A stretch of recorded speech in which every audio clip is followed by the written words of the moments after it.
primera reunión de Mariano Rajoy con todos los agentes sociales, el presidente del Gobierno ha enumerado los puntos en los que ha habido acuerdo y ha destacado la coincidencia en impulsar políticas de crecimiento y creación de empleo en el seno de la Unión Europea y el compromiso de sindicatos y patronal para mantener la moderación salarial acordada en 2012 y la contención de los beneficios empresariales.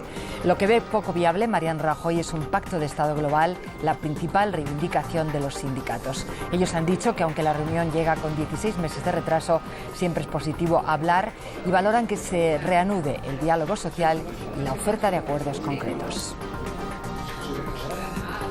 Hay entendimiento en el tema europeo y en el tema de la moderación de salarios, beneficios y precios públicos. Eso es importante. Que avancemos en todo lo demás, pues me parece que es fijarse objetivos realistas y de una enorme trascendencia. Ahora, hay cosas en las que evidentemente pues no estamos de acuerdo, pero tampoco pasa nada. El gobierno tiene que asumir sus responsabilidades. Nosotros somos conscientes de que la crisis de empleo y la temperatura social en España piden a gritos un consenso en lo laboral, un consenso en lo parlamentario y un consenso en lo institucional. Hola, buenas tardes. En esa comparecencia el presidente del Gobierno ha asegurado también que no le preocupan las críticas de los varones territoriales de su partido, del PP, sobre el reparto del déficit autonómico, aunque ha dicho que las discusiones públicas no son útiles. Hoy precisamente se ha conocido el déficit del primer trimestre. 8 comunidades terminaron marzo con superávit y 9 han tenido balance negativo. En conjunto, el déficit hasta marzo fue del 0,12%, lo que supone 1.235 millones de euros. El peor resultado en términos porcentuales ha sido el de Navarra, seguida de Murcia, Castilla y León y Andalucía. En el otro extremo, el de las comunidades que han cerrado sus cuentas en positivo, los mejores datos son los de La Rioja, la Comunidad Valenciana y Asturias. La Administración Central cerró el primer trimestre con un déficit del 1,5% y la Seguridad Social con un superávit de más de 2.400 millones de euros. Y comenzamos el resumen de otras noticias destacadas en los tribunales. El juez del caso Nos rechaza el recurso de los duques de Palma y mantiene su petición a la agencia tributaria de las declaraciones de la infanta en los últimos 10 años. El juez entiende que no se vulnera su intimidad, como argumentaba en su recurso la defensa de los duques. Destituido el director de la agencia tributaria en Estados Unidos tras conocerse que habían investigado a grupos conservadores vinculados con el Tea Party. El presidente Obama ha dicho que la actuación de la agencia es intolerable. Ahora se abrirá una investigación penal para ver si ha habido delito. Los científicos destacan el avance que suponen los resultados de los investigadores de Oregón sobre la clonación terapéutica que permitirá generar células o tejidos compatibles 100% con el paciente y que servirá para numerosas enfermedades. Células productoras de insulina para curar la diabetes. Las palabras que se utilizan para hablar de la crisis económica se analizan en un seminario sobre lengua y periodismo en San Millán de la Cogolla. En su inauguración, la princesa Leticia ha hablado de la intencionalidad del lenguaje. No es lo mismo decir ayudas que rescate, crecimiento negativo o recesión o reestructuración en vez de recortes. Y vamos a ver ahora las imágenes de 2 desastres naturales en diferentes partes del mundo. 18 personas han muerto y cientos de casas han quedado destruidas por el paso de un ciclón en el sudeste asiático. En Bangladesh han evacuado a cerca de 1 millón de personas. Aunque se está debilitando, ese ciclón avanza por la costa y amenaza a más de 8 millones de personas en la región. En Estados Unidos, en el estado de Texas, el paso de 3 tornados ha causado la muerte de al menos 6 personas y la cifra podría aumentar porque hay 14 desaparecidos. En los deportes, lo más destacado, el partido de Copa del Rey. La final se juega mañana. Hola, Sergio. Hola, Ana. Poco más de 24 horas y lo veremos aquí en la 1 de Televisión Española. Sí, ya está aquí a la vuelta de la esquina esa final de Copa. Hoy los 2 equipos han realizado los últimos entrenamientos o los van a realizar esta tarde. El Real Madrid y el Atlético, que están concentrados en Segovia. Hemos visto esta mañana a Albiol y a Ramos, que se perfilan como la pareja de defensas centrales titulares en el Madrid. Y como pueden ver en la imagen, mucha tranquilidad en la concentración del Atlético, que esta tarde se entrenará en el Bernabéu después de la rueda de prensa de ambos equipos. Veremos también goles. El Spanish Chelsea gana la Europa League con un gol en el último segundo ante el Benfica. El primero lo había marcado Fernando Torres, que junto a Juan Mata han ganado todo. Es el quinto título internacional para el técnico Rafa Benítez. Y en la NBA, otro éxito español. Marc Gasol se ha clasificado por primera vez en su carrera para la final de la Conferencia Oeste. La pasada madrugada vencieron en la cancha de Oklahoma por 88-84.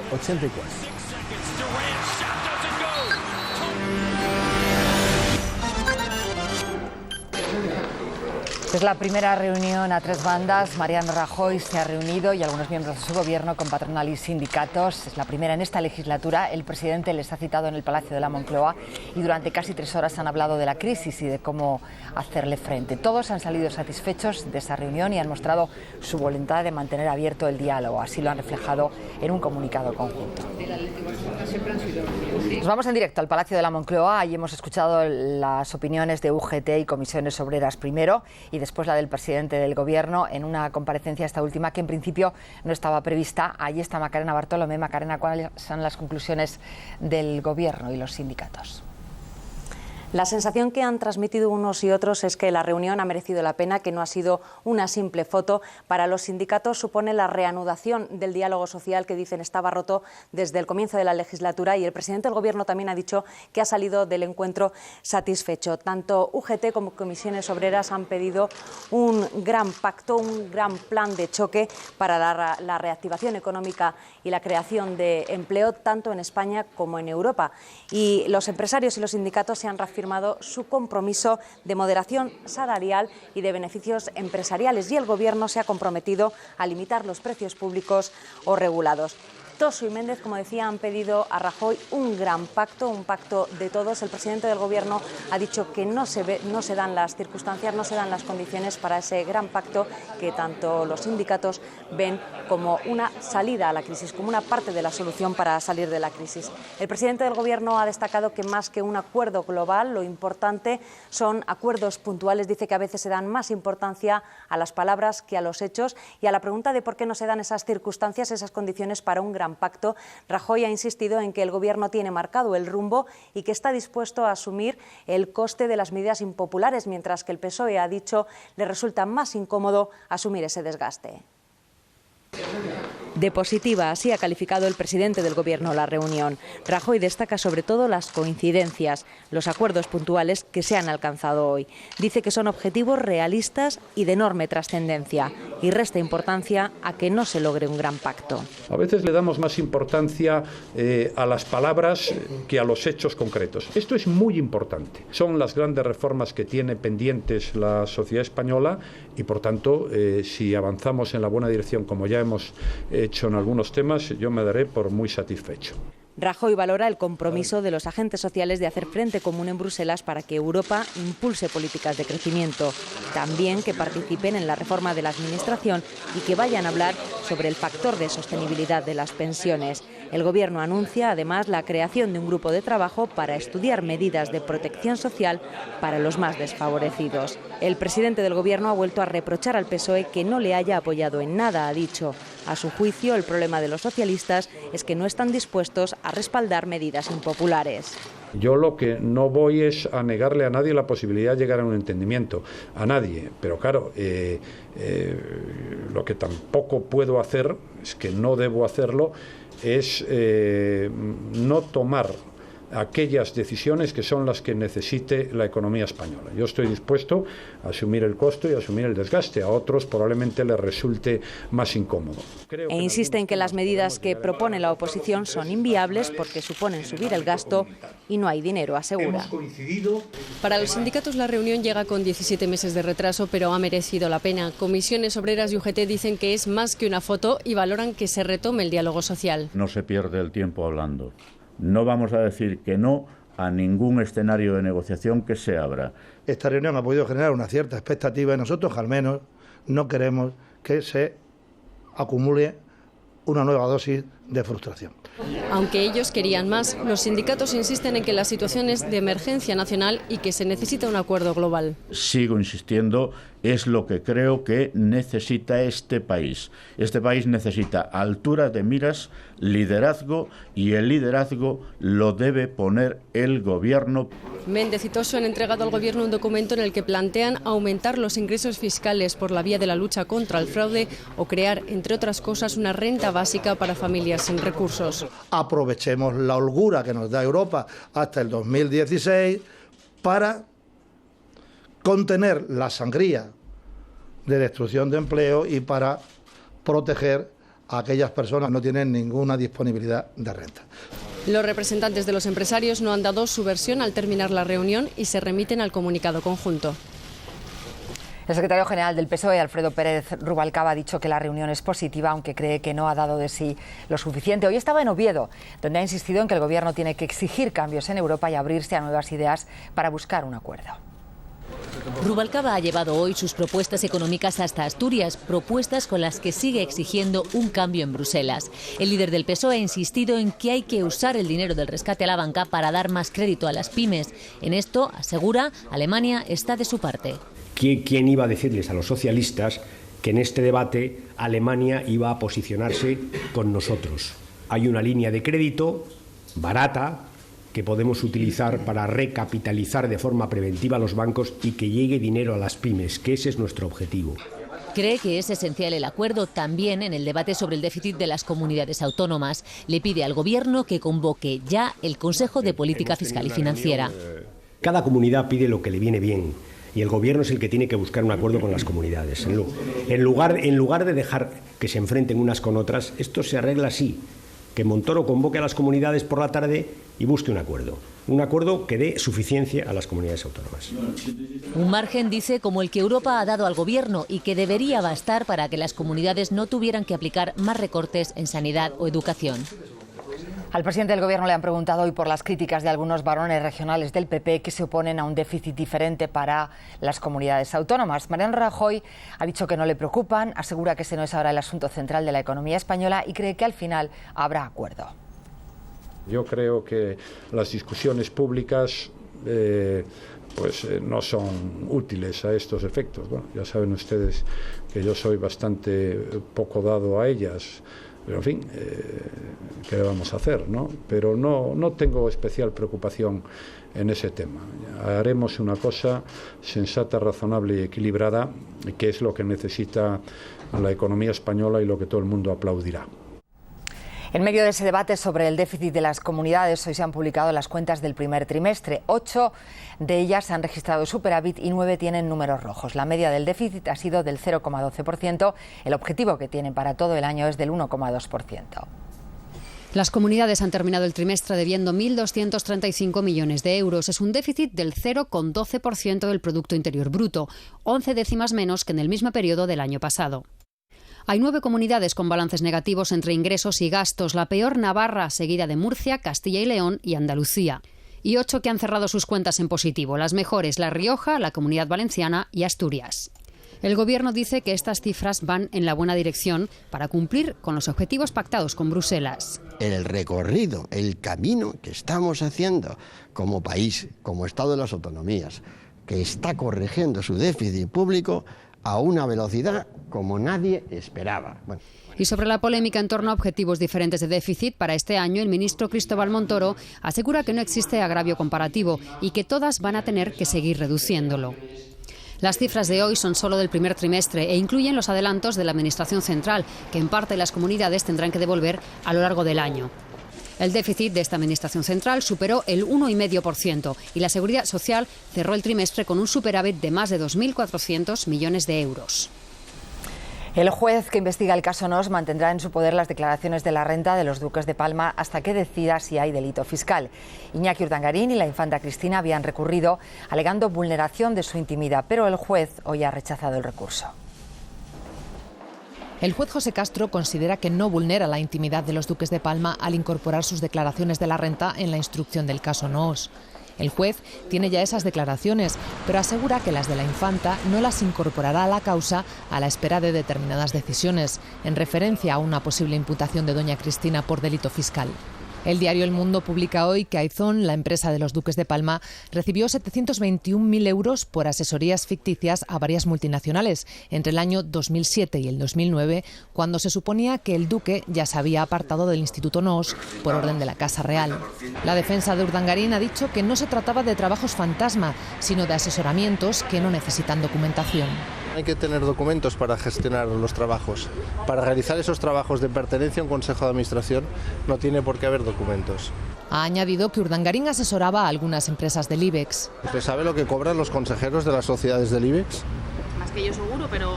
Y más que yo también. Y ha dado a entender que con lo que cobran los consejeros de esas empresas no les sorprenden los ingresos del duque. La Casa Real estará incluida en la Ley de Transparencia en las mismas condiciones que otras instituciones del Estado, como las Cortes Generales, el Tribunal Constitucional o el Consejo del Poder Judicial. Es una propuesta del Gobierno que los grupos parlamentarios han apoyado hoy por unanimidad.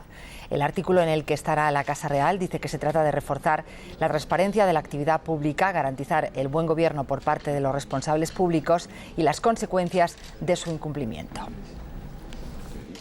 En materia de Casa Real no nos podemos plantear restricciones, sobre todo cuando hablamos de información presupuestaria, financiera. No va a haber en la ley ninguna excepción referente a la Casa Real. Estará sometida en una relación de igualdad de condiciones con el resto de instituciones del Estado. Antonio Basagoiti ha asistido hoy a su último pleno como parlamentario vasco, un día después de ceder el testigo a Arantxa Quiroga en la presidencia del PP en esa comunidad. Antonio Basagoiti se ha despedido de sus compañeros y ha devuelto su acta de parlamentario. Deja la política e inicia una nueva etapa en la empresa privada que le llevará a México. El expresidente de Caja Madrid declara a esta hora Miguel Blesa en los juzgados de Plaza de Castilla. El juez le ha citado de urgencia para que explique la operación de compra por parte de Caja Madrid del banco estadounidense City National Bank of Florida por más de 600 millones de euros. El mismo juez investiga también el crédito de 26.600.000 euros concedido por Caja Madrid al expresidente de la patronal Gerardo Díaz Ferrer.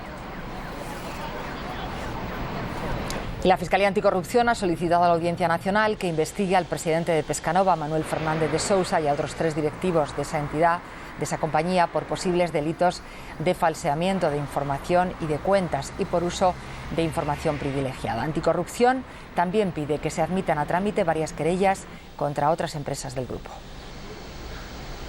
Liberbank se estrena hoy en el mercado con fuertes subidas. Hasta ahora se anota más de un 35% con sus acciones en los 0,54 euros cuando partían de 0,4. La entidad, resultado de la fusión entre Cajastur, Caja Extremadura y Caja Cantabria, sale a bolsa como parte de su proceso de reestructuración. Recibió ayudas públicas y prevé un ERE. Algunos de sus trabajadores se han concentrado en la puerta de la bolsa para protestar por su situación. Los fabricantes de automóviles hacen balance de 2012. Dicen que han sido un imán para atraer nuevas inversiones y que el Estado ha recaudado del sector más de 23.000 millones de euros. En 2013 prevén vender 670.000 turismos gracias al plan PIBE 2. Es un 4% menos que en 2012. Para los fabricantes de coches, el plan de renovación de automóviles está teniendo una excelente respuesta. Las comunidades que mejor funcionan, Andalucía, Cataluña y Madrid, ya tienen hechas 70.000 reservas, lo que supone el 46% del presupuesto. Una cifra que dicen podría ayudar a frenar la caída prevista para 2013. Incluso prevén que podrían cerrar el ejercicio con 670.000 unidades vendidas. Aún así, todavía sería el mínimo histórico en récord de ventas. En este país y en Europa nos olvidamos de la industria entre el año 2000 y 2007, pero luego nos hemos vuelto a acordar algo de la industria. Y se han mejorado los costes, se ha mejorado la flexibilidad y tenemos un país que además tiene un excelente tejido industrial, los componentes. Para recuperar las ventas, los fabricantes confían en la exportación, que ya creció en 2012 en un 6,7%. Aunque Europa sigue siendo el mercado principal, otros como Argelia y Turquía cobran fuerza. Además, han confirmado una inversión de 1.000 millones en las plantas españolas de automóviles y piden mejoras en logística y la supresión del impuesto de matriculación.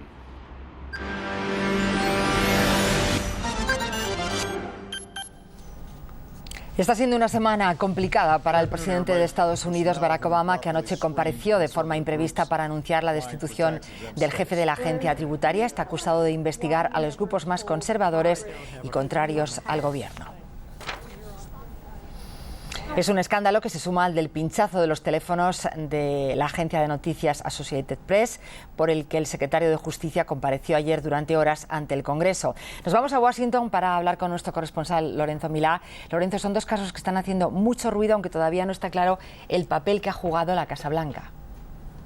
No está claro, y despejar precisamente esa duda es crucial en todo esto, aunque ya se sabe que en política no hace falta que hayas hecho algo mal, solo con que lo parezca es suficiente para hacer daño, ¿no? En el caso del acoso de Hacienda a grupos conservadores que estabas comentando, parece que algunos empleados decidieron utilizar las palabras Tea Patriot, Tea Party o Patriot, patriota, para rastrear el aluvión de grupos políticos que estaba pidiendo exenciones fiscales sin merecerlas. Ya iremos conociendo detalles, pero lo que ya es evidente es que todo esto es una gran distracción para la Casa Blanca, obligada a defenderse estos últimos días y, por tanto, pues tiene menos tiempo para gobernar, ¿no? Y en el clima políticamente eléctrico habitual aquí en Washington, algunos ya hablan de la llamada maldición del segundo mandato y comparan a Obama con Clinton, con Reagan, incluso con Nixon.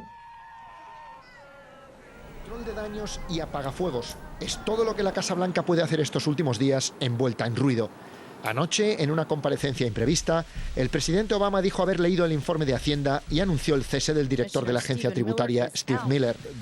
La negligencia que refleja ese informe es inexcusable. Los americanos se enfadan con toda la razón y yo también. No toleraré este tipo de comportamientos, dijo Obama, que asegura que se enteró del acoso de Hacienda a grupos conservadores hace pocos días por la prensa. El escándalo amenaza con crecer. Hay una investigación criminal en marcha y el fiscal general compareció ayer varias horas en una comisión de investigación en el Congreso, mientras la oposición republicana mantiene la presión.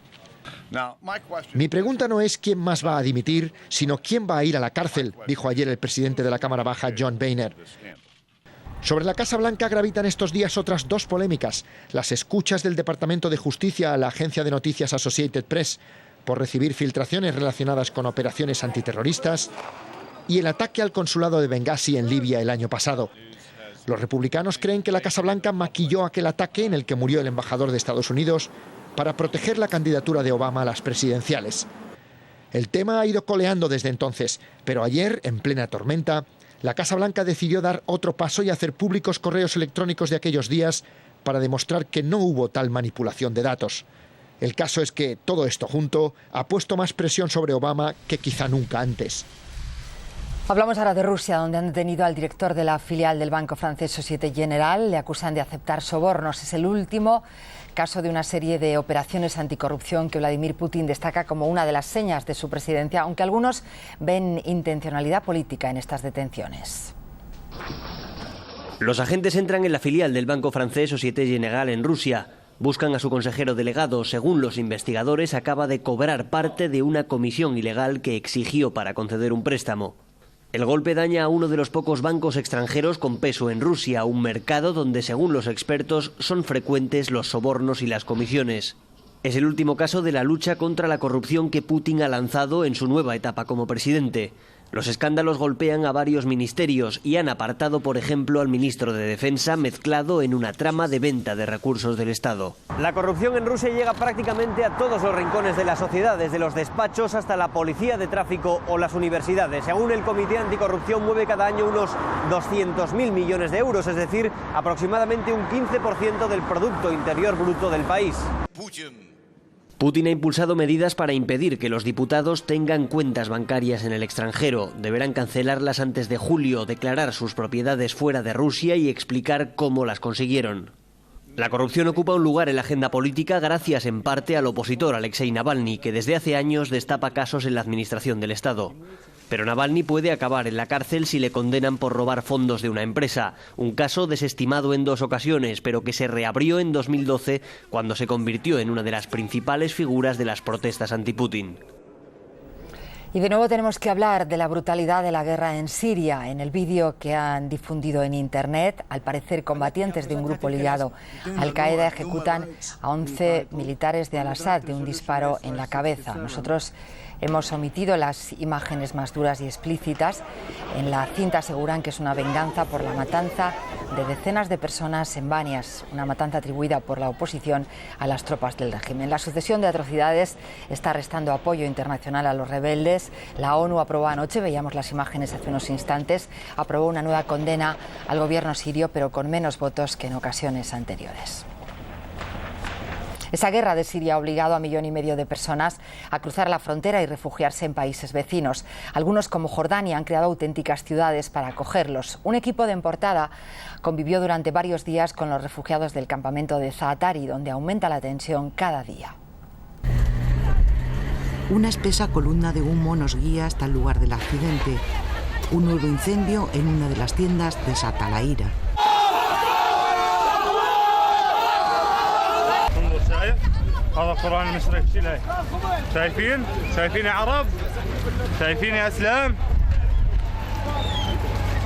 En unos minutos el campamento se transforma en un campo de batalla.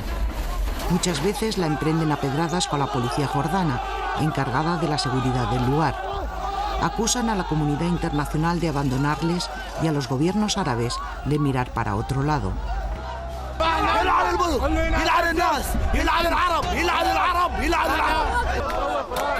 Cada viernes, después de la oración, se suceden estos episodios. La escasez de ayudas aumenta la desesperación en este superpoblado campamento al que cada día siguen llegando más refugiados. Los recién llegados pasan incluso días a la espera de tiendas, colchones y algunas mantas. Llegan extenuados y aterrorizados después de un peligroso viaje hasta la frontera y varios kilómetros a pie por tierra de nadie en plena noche. Al menos 15 personas han muerto por un ataque terrorista suicida contra un convoy de la OTAN en la capital de Afganistán. 6 de las víctimas eran miembros de esa organización de nacionalidad estadounidense y el resto afganos. Entre ellos había varios niños. Hay también decenas de heridos. Un grupo integrista se ha atribuido el ataque, que ocurre en plena retirada de las tropas internacionales. Otro asunto nos lleva a Camboya. Allí han muerto 3 personas al derrumbarse el techo de una fábrica de calzado. Ha ocurrido a primera hora, cuando los trabajadores entraban al edificio para empezar su jornada. Si hubiera sido más tarde, la tragedia podría haber sido mucho mayor, ya que en ese lugar trabajan unas 2.000 personas. Este nuevo suceso vuelve a demostrar la inseguridad en muchas de las fábricas textiles del sudeste asiático, pocas semanas después del derrumbe de un edificio en Bangladesh, en el que murieron más de 1.100 personas. Y no dejamos esa zona, el sudeste asiático, porque son ya al menos 18 los muertos provocados por el ciclón Mahasen. Según la ONU, los afectados podrían llegar a los 8 millones de personas. Birmania y Bangladesh son de momento los países más devastados. En este último, cerca de 1 millón de personas han tenido que dejar sus casas, que han desaparecido literalmente bajo el agua. Según los expertos, lo peor ya ha pasado, el ciclón está perdiendo fuerza. Y mientras tanto, en Estados Unidos, 6 personas han muerto por el paso de 3 fuertes tornados. Es el sonido de la alerta por tornado, una imagen que vemos grabada desde el coche de unos vecinos de la zona afectada, en el estado de Texas. Ha habido hasta 3 tornados que han dejado muertos y decenas de heridos. Han sido los peores del año, aseguran las autoridades. Según la información que tenemos, hay 6 muertos que se han encontrado dentro de sus casas o en los alrededores, y la cifra podría aumentar, ha dicho el sheriff del condado. Hay al menos 14 desaparecidos. Los tornados han causado además graves daños en viviendas, líneas eléctricas y carreteras. Cientos de residentes han sido evacuados de las zonas afectadas. Brutal, brutal, todo está destruido. Ha sido un infierno, decía esta vecina a un periodista local. Los equipos de rescate peinan ahora la zona afectada para buscar a los desaparecidos y evaluar los daños registrados. Cada año se registran en Estados Unidos unos 1.000 tornados, la mayoría en la zona conocida como el Corredor de los Tornados, en el centro del país, una zona que es una amplia llanura y donde chocan y confluyen el aire frío polar procedente de Canadá y el del sur, el aire tropical y cálido del Golfo de México y que origina la mayor parte de las tormentas. Texas es además el estado con más tornados del país. Nos quedamos en Estados Unidos, en Filadelfia. Una sillita de bebé con una niña de 14 meses dentro ha caído a las vías del metro poco antes de que entrara el tren. Una cámara de seguridad capta el momento en el que el carrito sale despedido desde el andén y la niña, como vemos, es ella la que sale despedida. Su madre baja corriendo mientras varias personas tratan de ayudarla y avisan a seguridad para que detengan el convoy. Después del gran susto, la niña se recupera y tiene solo un corte en la frente. Y en Pensilvania, un conductor de autobús ha tenido un pasajero inesperado. Un ciervo se ha estrellado contra el parabrisas, ha atravesado el cristal y se ha quedado atrapado dentro del vehículo. El animal desorientado ha intentado salir, lo vemos ahí por todos los medios, pero ha sido el conductor quien ha tenido que parar y abrir la puerta para que el ciervo pudiera salir. El animal no ha resultado herido.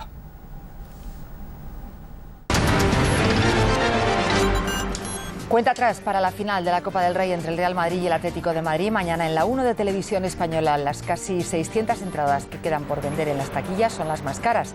Cuestan hasta 275 euros. El Consejo Superior de Deportes pide que en partidos como este se rebajen los precios. La situación económica de nuestro país, desde luego, ha variado estos años y el precio de las entradas no ha seguido la misma dirección. A partir del 16 de mayo sabrás por qué Radio 5 es más radio. Radio 5 se renueva con más información local que se va actualizando continuamente. Además, invita a los oyentes a aportar sus grabaciones de sonido. Las pueden colgar en la web de RTVE, de donde las recuperará la radio pública.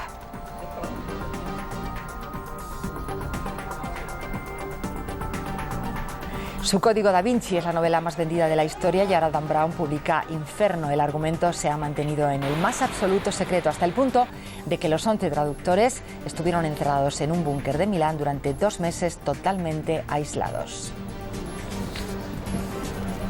Estábamos completamente vigilados y no podíamos entrar móviles, nuestros ordenadores no tenían acceso a Internet.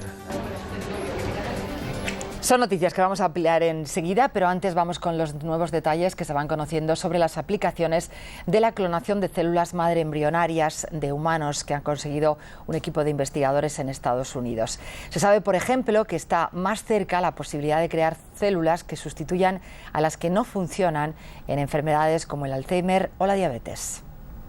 Los investigadores americanos han usado la misma técnica de la oveja Dolly. Han logrado transferir el núcleo de una célula adulta de la piel a un óvulo, creando células embrionarias humanas. Hay otro camino para llegar hasta ahí, la reprogramación de células adultas. Con este logro serían más seguras. Generar células o tejidos que sean compatibles, 100% compatibles con un paciente para sustituir o para reforzar aquellos que no le funcionan bien, como por ejemplo neuronas para Parkinson o células productoras de insulina para curar la diabetes. Por una parte, evitar los trasplantes, regenerando tejidos dañados, tejido cardíaco, tejido hepático, tejido renal, y por otra parte, y esto es muy importante, y ya se está investigando en ello, la posibilidad de desarrollar órganos bioartificiales que sustituyeran por completo el órgano dañado. De momento en España esta técnica no rebasa las líneas rojas de la ética médica, según la legislación. Lo contempla perfectamente investigación biotecnológica, es decir, la utilización de estas células nuevas, de estos nucleóbulos, con la finalidad de obtener células madre para determinados tratamientos, está claro. La comunidad científica recuerda que aunque este avance abre la puerta a la clonación de seres humanos, es algo que está prohibido. Que estos embriones, conociendo la tecnología, puedan realmente utilizarse para clonación reproductiva, que está prohibida en todo el mundo, que en la OMS hay un veto para esto y todas las cosas, pues ahí está también el mal uso que se puede hacer de esto. El equipo norteamericano ha contado con una investigadora española, Nuria Martí. Fue despedida en un ERE del Centro de Investigación Príncipe Felipe de Valencia en 2011. La llegada de inmigrantes en pateras ha aumentado en los primeros 4 meses del año un 20%, coincidiendo con la llegada del buen tiempo. La Guardia Civil está reforzando la vigilancia en el estrecho y en las costas del sur. Creen que este año se pueden superar las cifras de 2012, cuando rescataron a unas 2.200 personas. Un equipo de Televisión Española ha acompañado a una patrulla. Base de Málaga. Nada más vestirse, planifican la ruta de esta patrulla aérea. Hoy estarán más de 4 horas sobrevolando la costa sur de la península hasta el mar de Alborán.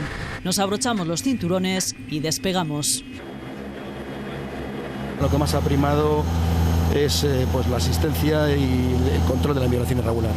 Pesca y vertidos ilegales y, cómo no, la inmigración irregular y el narcotráfico son los servicios de este avión que ya tiene 5 años, que todo lo ve desde el cielo y que vuela entre 1.000 y 8.000 pies de altura.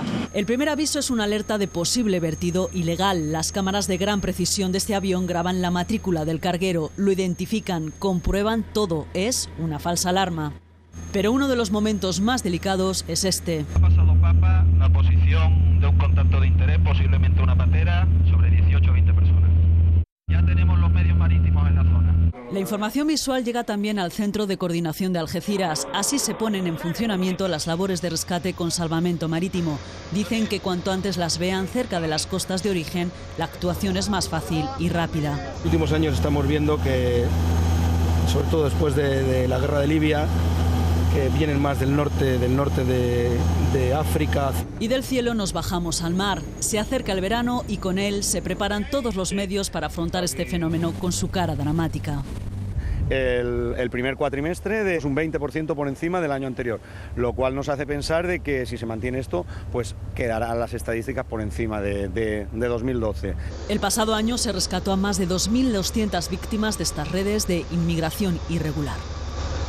En el caso Bretón, el juez que presidirá el juicio ha dictado el auto donde se establecen los hechos sobre los que tendrá que decidir el jurado popular.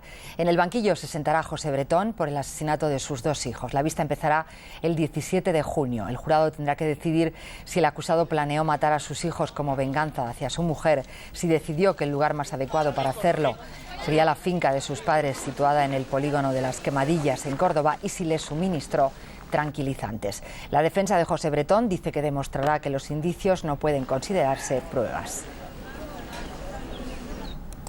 Los bomberos han evacuado esta mañana a unas 1.000 personas de la Escuela de Ingeniería de Tarrasa por una fuga química. 7 dotaciones se han desplazado hasta allí después de que varias personas se quejaran de un fuerte olor, lo que les ha provocado mareos y picores en la garganta. Los bomberos han inspeccionado la escuela y han concluido que el origen podría estar en algunos de los productos que manejan los alumnos de química. Las clases se han reanudado 3 horas después. Todos hemos notado el cambio de tiempo. Las bajas temperaturas han hecho reaparecer la nieve en zonas como el puerto de la Bonaigua en Lleida en pleno mayo. Ahí está Lourdes Ballarín. Lourdes, el paisaje, la verdad es que viéndolo es completamente invernal.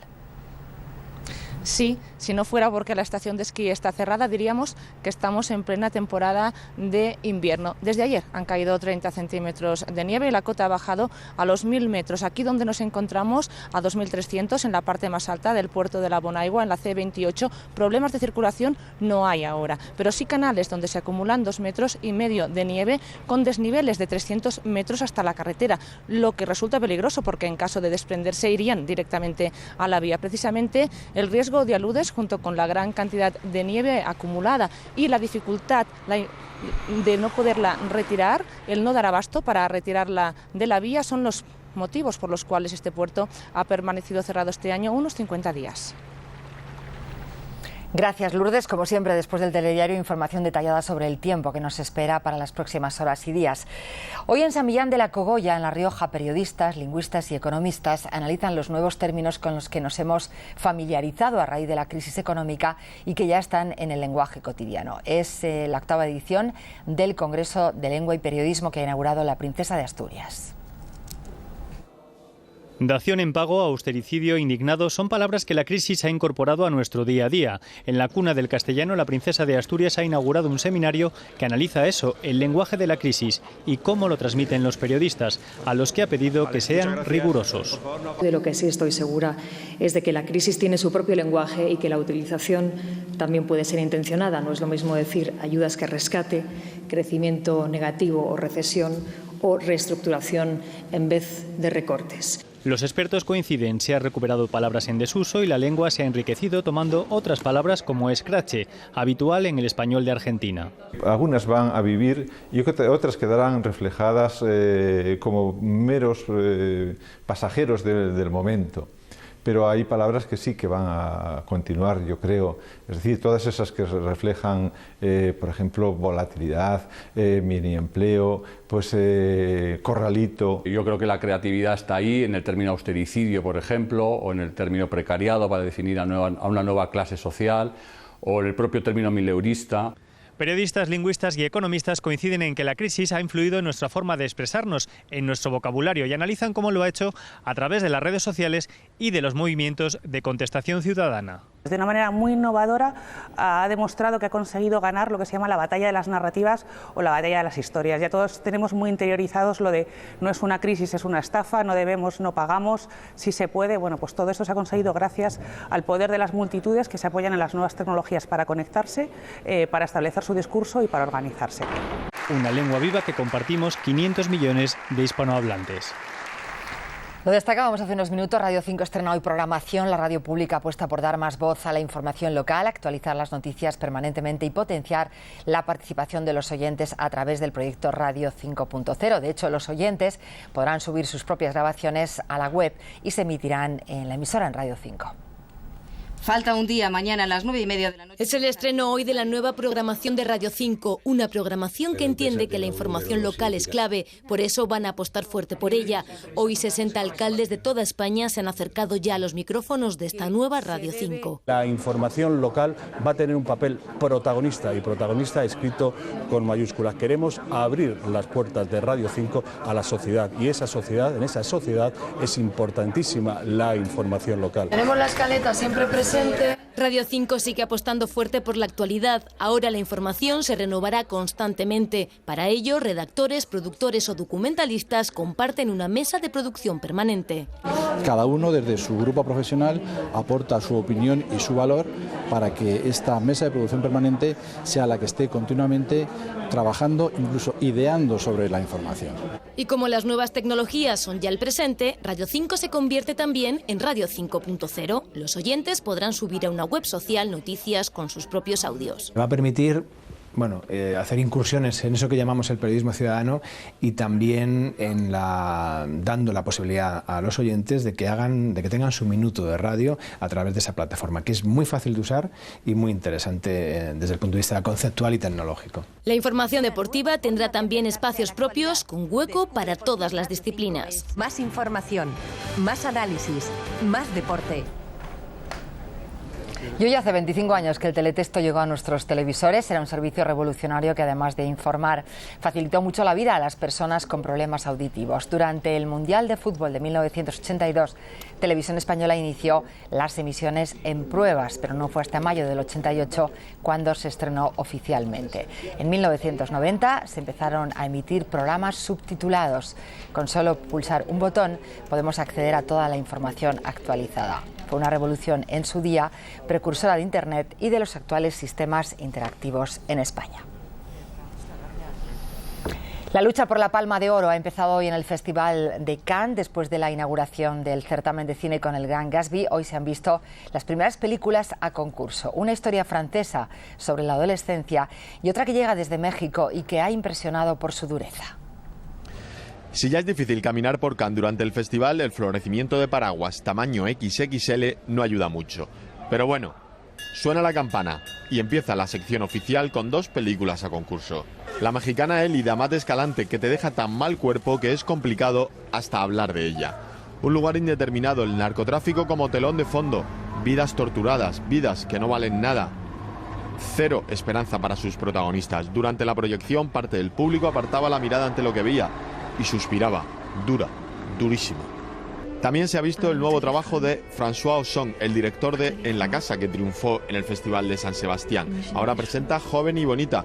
Como protagonista, Marina Bach, que ha conquistado a todos aquí. Pues entre paraguas, muchos paraguas, como vemos, una previsión del tiempo nada optimista, por lo menos para los próximos días. Arranca la sección oficial de este Festival de Cine de Cannes. Arranca la sección en la que vemos esas películas que luchan por la Palma de Oro, pero también otras muchas secciones, como la prestigiosa Una cierta mirada, que lo hace con un apellido ilustre, Coppola, Sofía Coppola, que estrena aquí su nuevo trabajo. Hace unos años esta mujer sorprendió a todos en Cannes poniendo zapatillas de deporte y música pop rock a María Antonieta. Ahora repite estreno con The Bling Ring, un caso real de adolescentes que robaban en casas de personajes famosos. Esta tarde más películas, más entrevistas, más paraguas, nos tememos. Como siga lloviendo, hasta se le va a borrar la sonrisa a la señora Dogfire, que nos hemos cruzado, con su Rebequita y su cuidado pelo de peluquería. Y seguramente es muy probable que también Inferno, la nueva novela de Dan Brown, acabe en el cine. El escritor acaba de lanzar esa novela en español con una tirada de 1 millón de ejemplares. Tiene como punto de partida la Divina Comedia de Dante y ha sido traducida con estrictas medidas de seguridad por 11 personas de varios países en una especie de búnker de Milán donde han estado aislados durante 2 meses. Una de esas 11 personas es Aleix Montoto, catalán y traductor al castellano de Dan Brown. Ha vivido una experiencia insólita con Inferno. Ha estado encerrado con otros 10 traductores en este búnker de Milán para evitar que se filtrara algún dato de la novela. Cada mañana, a las 8 de la mañana, nos venía a buscar un autobús, nos llevaba hasta el búnker. Al entrar al búnker a las 9 de la mañana, nosotros teníamos que dar el móvil o cualquier otro aparato electrónico. No podíamos hacer fotografías, no podíamos tener absolutamente nada electrónico. Estábamos completamente vigilados. Cada vez que salíamos al baño, que íbamos a fumar o que íbamos a comer, apuntaban nuestros movimientos en un cuaderno. Este secretismo o estrategia editorial se explica si tenemos en cuenta las cifras que mueve Dan Brown con sus libros. Aunque gustan poco a los críticos, gozan sin embargo del favor del público, que ha convertido al autor en un fenómeno de ventas. El Código Da Vinci es la novela más vendida de todos los tiempos, con 200 millones de ejemplares. Además, fue llevada al cine junto a Ángeles y Demonios sin escatimar presupuesto. En España la nueva novela acaba de llegar y ya está en manos de los lectores. En ella el protagonista de libros anteriores, Richard Landon, tendrá que desvelar un misterio siguiendo pistas de la Divina Comedia de Dante. Habrá que esperar para saber si con este Infierno Dan Brown vuelve a conquistar el primer puesto de ventas de todo el mundo.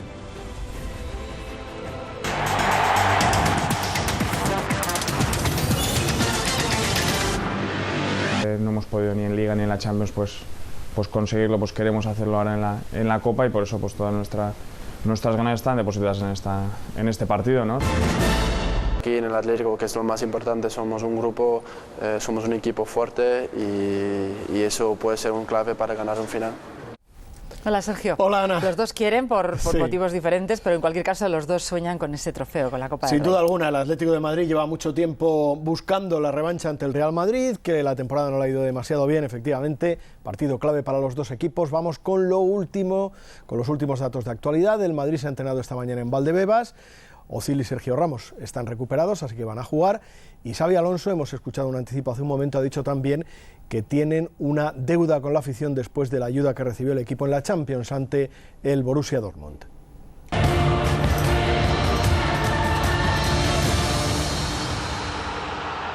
Xabi Alonso y Raúl Albiol parecían dar la bienvenida a Sergio Ramos, siempre juntos y con el mismo peto, un buen indicio de cuál será la pareja de centrales en la final.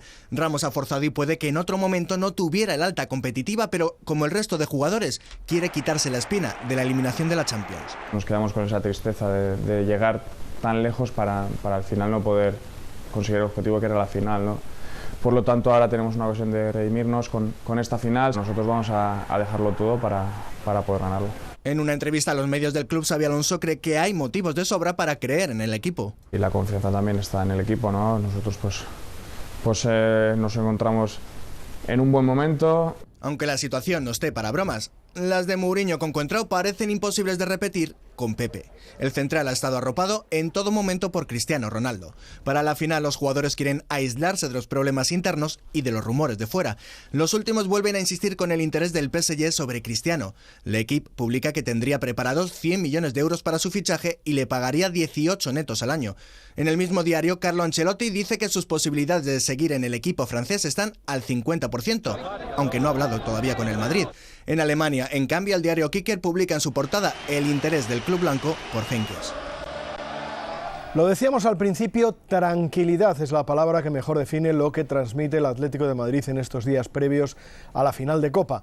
El equipo está concentrado en Los Ángeles de San Rafael, a unos 60 kilómetros de Madrid, ya en Segovia. Un grupo de niños va a guardar como oro en paño las fotos que se han hecho hoy con los jugadores del Athletic. Esperan que por fin se rompa la racha.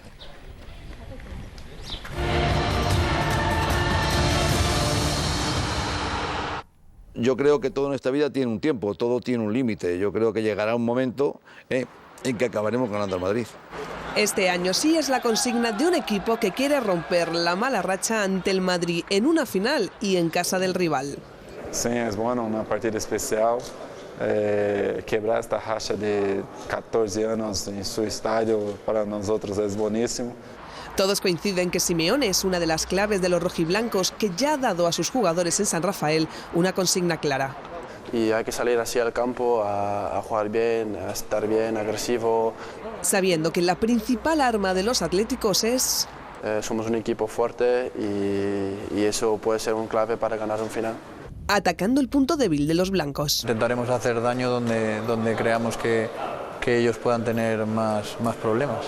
Resumiendo. Las finales se nos dan muy bien. Esperemos que la del viernes se nos dé todavía muchísimo mejor. De momento los rojiblancos ya han hablado en televisión española. El precio de las entradas, que son las más caras de Europa para una final de Copa, se ha convertido en tema de debate en las tertulias futbolísticas. Como ya les dijimos ayer, la media es de 110 euros, aunque las pocas que quedan por vender valen casi 300. Hoy ha hablado al respecto Miguel Cardenal en los desayunos de Televisión Española.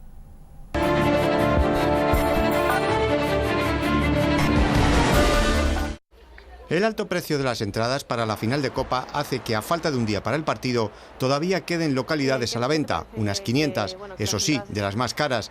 Es la Copa más cara de Europa. El precio medio de las entradas duplica el de Alemania, Francia e Inglaterra para el mismo partido. La crisis no parece llegar al mundo del fútbol y deberían plantearse el bajar los precios. La situación económica de nuestro país, desde luego, ha variado estos años y el precio de las entradas no ha seguido la misma dirección. En un peculiar partido ante Pantic, el exjugador del Madrid, Alfonso, no se esconde a la hora de hablar sobre la suplencia de Iker. A mí me sabe mal por él porque es amigo mío, pero creo que es el número uno del mundo. Pero también es cierto que Diego López lo está haciendo bien, ¿no?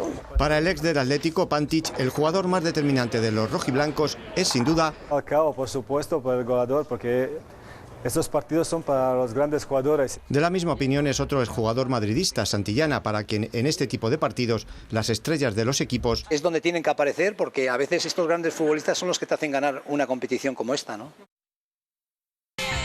Tienes muchas razones para no perderte la final de la Copa del Rey.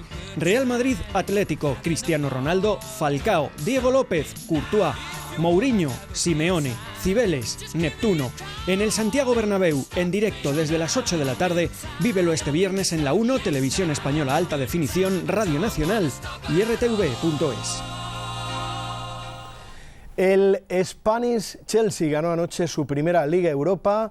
Un gol en el último segundo del tiempo añadido ha dado a Rafa Benítez su quinto título europeo, y a nivel de jugadores, Juan Mata y Fernando Torres redondean un palmarés extraordinario.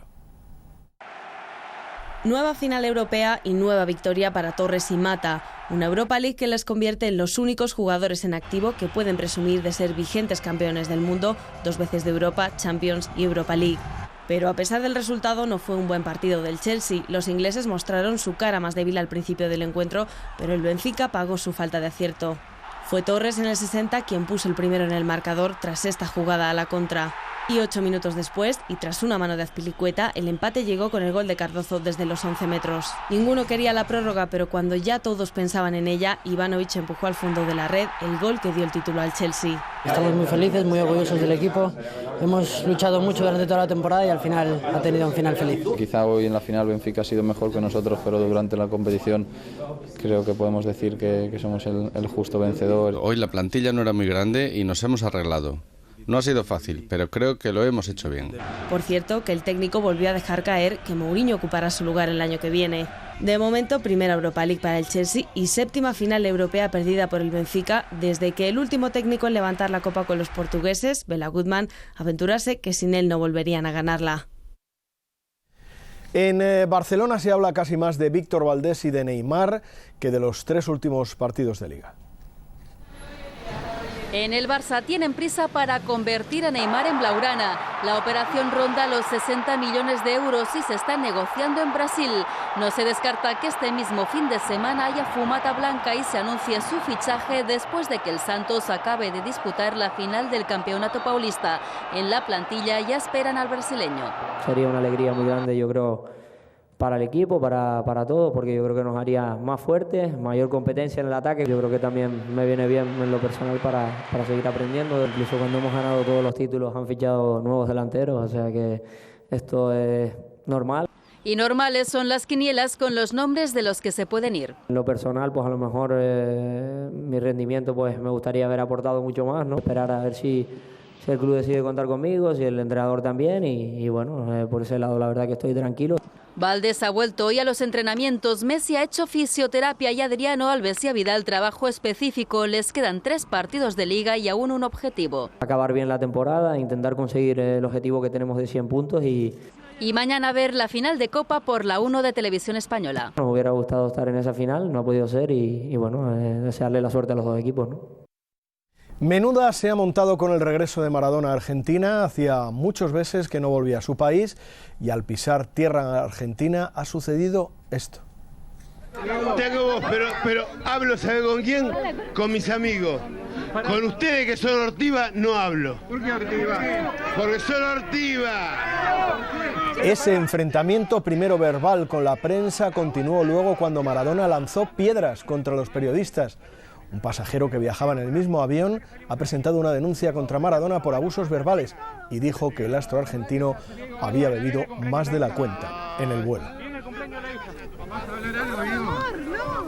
Decía Ortiva Maradona, una palabra que se utiliza mucho en Argentina para definir a alguien que toca mucho las narices, por decirlo así suavemente. Lo destacábamos al principio del telediario. Marc Gasol sigue la estela de su hermano Pau y se ha convertido en uno de los mejores jugadores de la NBA. De momento va a jugar por primera vez las semifinales tras la victoria de Memphis en la cancha de Oklahoma.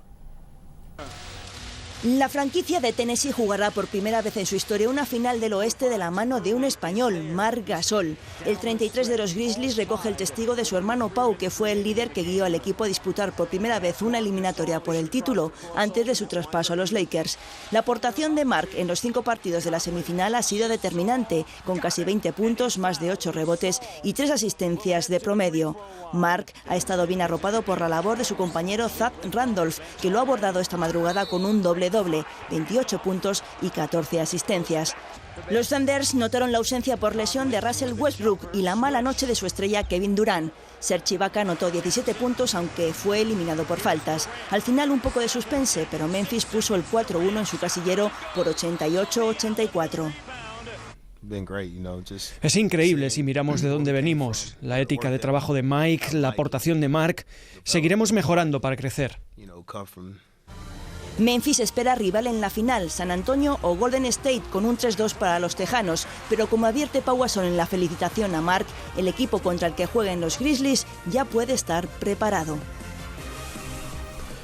Además de la de Maradona, el deporte nos ha dejado otra imagen curiosa en las últimas horas. Ha sucedido en Roma, donde se está jugando el torneo de Roma de tenis. Ya saben que en tierra batida no se utiliza el ojo de halcón y ese es el origen de esta discusión entre el jugador serbio Trojki y el juez de Silla. Lo inédito es que para demostrar que la bola era buena, Trojki cogió del brazo a un cámara, como ven, se lo llevó para que filmara dónde había botado la bola.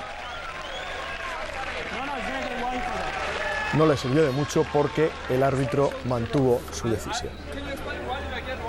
Por cierto, que en el torneo de Roma acaba de empezar ahora mismo el partido de Rafa Nadal, que juega ante Gulbis. Ahí está el 1-0 para el jugador letón, un partido que podrán seguir al término del telediario si lo desean en Teledeporte. Pues nada, a ver si gana. A ver si gana, ojalá. Y mañana lo contamos. Y mañana lo contamos. Adiós. Hasta mañana. Gracias.